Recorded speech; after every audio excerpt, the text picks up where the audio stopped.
आओ आओ रे सुनो रे कहानी सुनो। आओ आओ रे सुनो रे कहानी सुनो। कहानी सुनो रे सुहानी सुनो।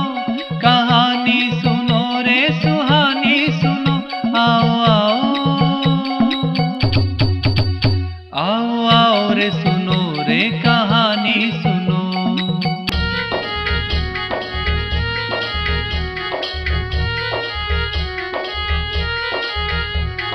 संस्कारों की विभूतियों की प्रेरणादायी सत्कर्मों की। संस्कारों की विभूतियों की प्रेरणादायी सत्कर्मों की मर्यादा निर्वाण बोध की संस्कृति के ये है प्रकाश की जीवन की सौभाग्यदायिनी वाणी सुनो। आओ आओ आओ आओ रे सुनो रे कहानी सुनो। आओ आओ रे सुनो रे कहानी सुनो।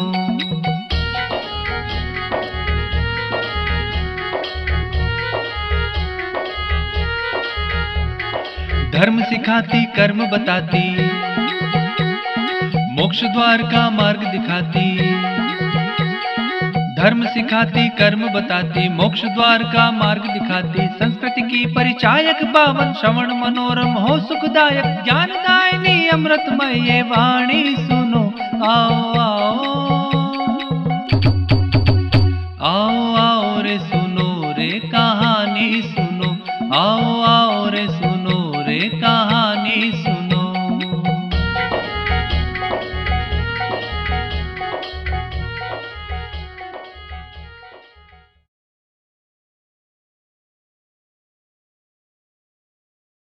कहानी सुना। अरे सुनाता हूँ भाई, सुनाता हूँ, कहानी भी सुनाता हूँ। कहानी सुनोगे? हाँ। अच्छा, सांस ले लूं थोड़ी सी, बहुत दूर से चल के आ रहा हूँ। अच्छा तो ये बताओ कि कौन सी कहानी सुनोगे? चोर की कहानी? ठीक है, मैं एक ऐसे चोर की कहानी सुनाता हूँ जो सच बोलता था। हुआ ना आश्चर्य? अरे सच बोलने वाले चोर की कहानी। हाँ तो ध्यान से सुनना। एक बार की बात है, एक राज्य में एक चोर रहता था।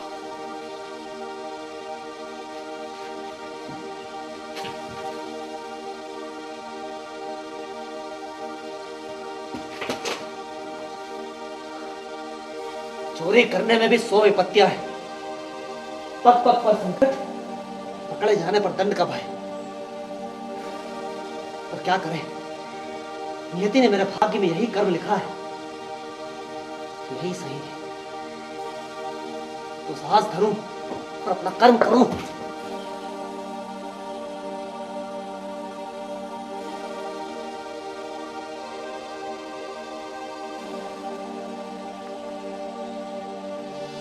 शासन करना कोई सरल कार्य नहीं है। केवल सिंहासन पर बैठकर न्याय करने से प्रजा का दुख नहीं जाना जा सकता। प्रजा का दुख जानने के लिए उनके बीच जाना होगा। बस इसी प्रयोजन से आज मैं वेश बदलकर प्रजा का हाल जानने निकला हूं।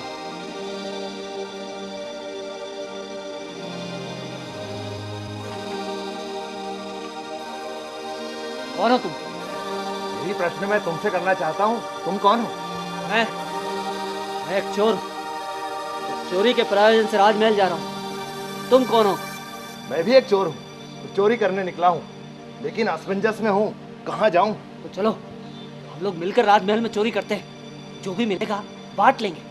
ठीक है भाई, ये भी सही। एक चल। से भले दो।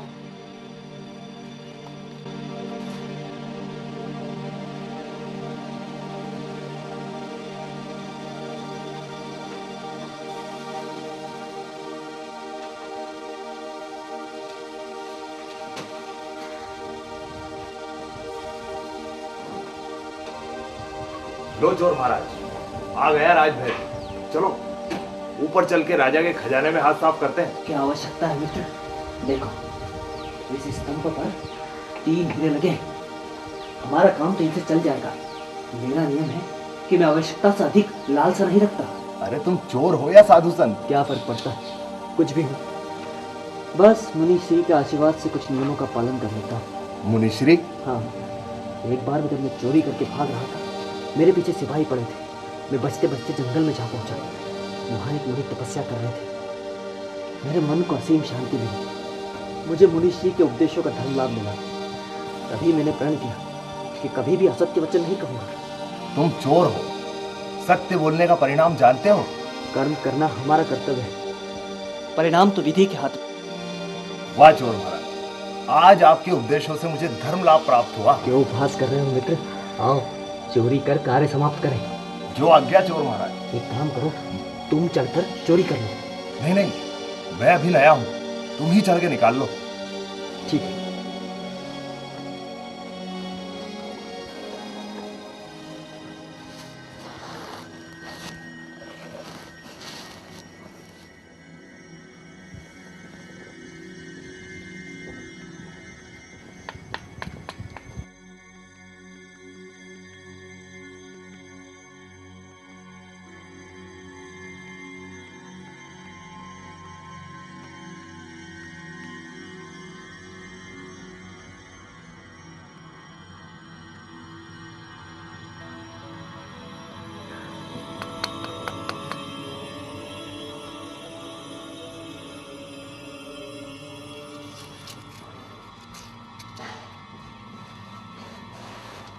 ये क्या मित्र, एक हीरा क्यों छोड़ दिया? इसे भी निकाल लेते। 3 रत्न निकालने पे उसे बांटने में समस्या होती, और ये वैसे भी एक एक रत्न हम दोनों के लिए पर्याप्त है। अधिक की लालसा करके क्या करना है? जब आवश्यकता होगी तब चुरा लेंगे। वाह भाई वाह, कितने ईमानदार चोर हो। तुमसे ईमानदार चोर मैंने अपने जीवन में पहले कभी नहीं देखा। अब चलो मित्र, भोर होने वाली है। ये लो अपना हिस्सा।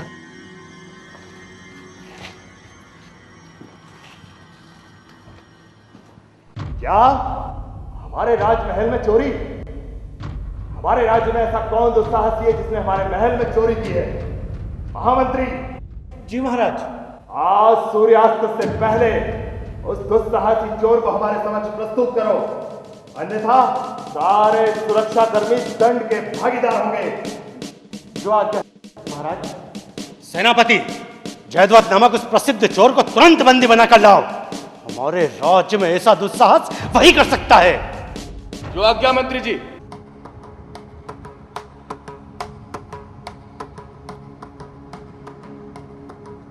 कल रात के चोरी किए हीरे से आज का सौदा तो खरीद लेता हूँ। कल की कल देखें। क्या कह रहे हो भाई, राजमहल में चोरी? हाँ भाई, महाराज बड़े क्रोधित हो रहे थे। उन्होंने आदेश दिया है कि चोर को सूर्यास्त होने से पहले नहीं पकड़ा गया तो सभी सुरक्षा कर्मी राजदंड के पात्र होंगे। यह तो बहुत बड़ी समस्या है हाँ, भाई। चलो चलो भाई चलो।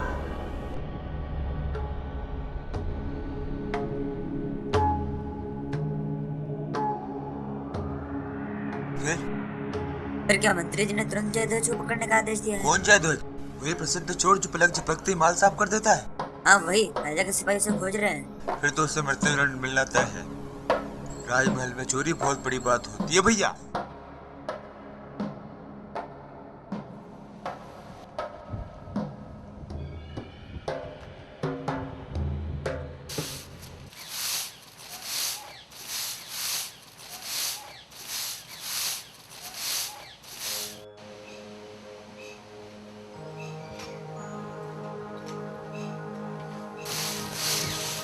कहाँ है जयध्वज? जी वो बाजार में। क्यों? कल इन्होंने राजमहल में एक रत्न की चोरी की है, वो उसे बेचने गए। आप यहाँ विश्राम कीजिए, वो आते ही होंगे। जब तक मैं आपकी जलपान की व्यवस्था करती हूँ। कैसी स्त्री हो तुम? हम तुम्हारे पति को पकड़ने आए हैं और तुम सत्य वचन के हमें विश्राम करने का कहती हो? जी मैं और मेरे पति ने सत्य वचन कहने का नियम लिया है। वो देखिए मेरे पति आ गए। नमस्ते सेनापति जी। क्षमा करें सेनापति जी, आपको आने में कष्ट हुआ। अब चलिए मैं प्रस्तुत हूँ।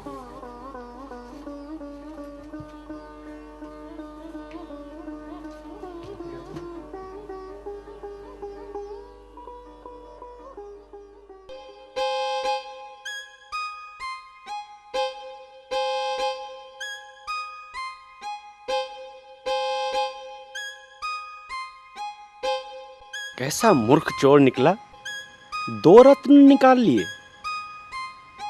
एक शेष छोड़ गया।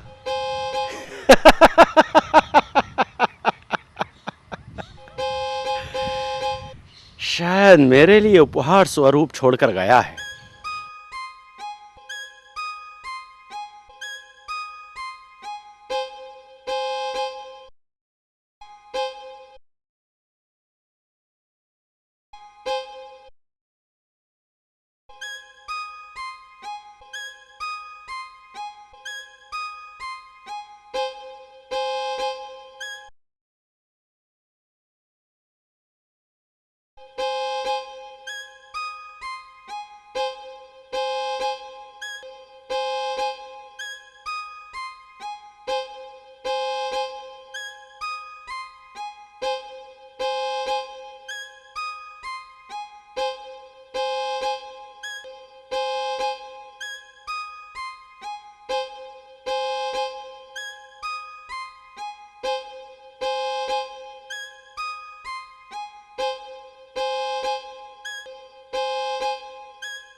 चलूं, सूर्यास्त से पूर्व राज दरबार पहुंचना है।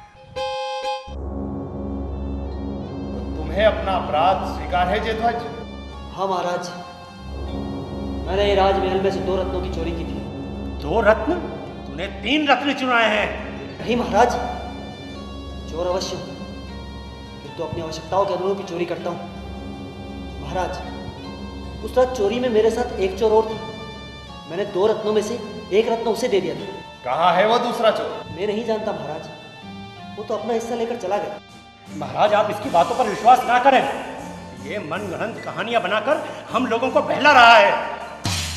वो घोड़े लगवाइए महाराज, सब सच सच बोलने लगेगा। महाराज, आप चाहे मुझे कोड़े लगवाएं या प्राण दंड दे दें, लेकिन मैं सत्य कहता हूँ, उस रात मैंने केवल 2 ही रत्न चुराए थे। उनमें से 1 रत्न मेरे पास है। ये रहा वो रत्न।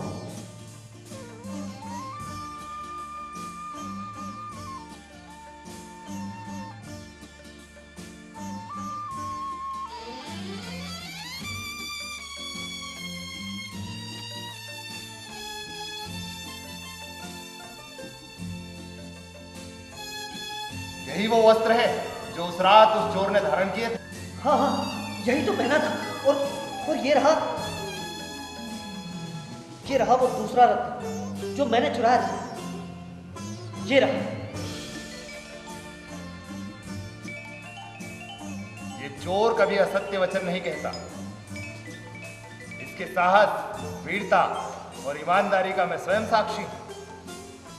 क्यों चोर महाराज, कैसी रही? महाराज, हाँ, वो दूसरा चोर मैं ही। अपनी प्रजा का हाल जानने मैं ही छद्मवेश में निकला था। और उस तीसरे चोर के बारे में भी मुझे जानकारी है मंत्री। कहिए, क्या दंड दिया जाए उसे? महाराज, वो मूर्ख है, अधर्मी है महाराज। उसे क्षमा कर दीजिए महाराज। तो ठीक है मंत्री जी, आज से मैं तुम्हें मंत्री पद से मुक्त करता हूँ। महाराज, तुम जैसे लोभी, लंपट और लालची लोगों की हमारे राज्य में कतई जरूरत नहीं है। हमारे राज्य को जरूरत है जयध्वज जैसे ईमानदार, निष्ठावान और सत्यवान लोगों की। जयध्वज, आज से मैं तुम्हें अपना मंत्री नियुक्त करता हूं। इस प्रकार राजा ने चोर को मंत्री बना दिया। समझ में आई? इस कहानी से हमें क्या शिक्षा मिलती है? नहीं पता लगा? अरे इस कहानी से हमें ये शिक्षा मिलती है कि आदमी को जीवन में हमेशा सच बोलना चाहिए। आओ रे सुनो रे कहानी सुनो, आओ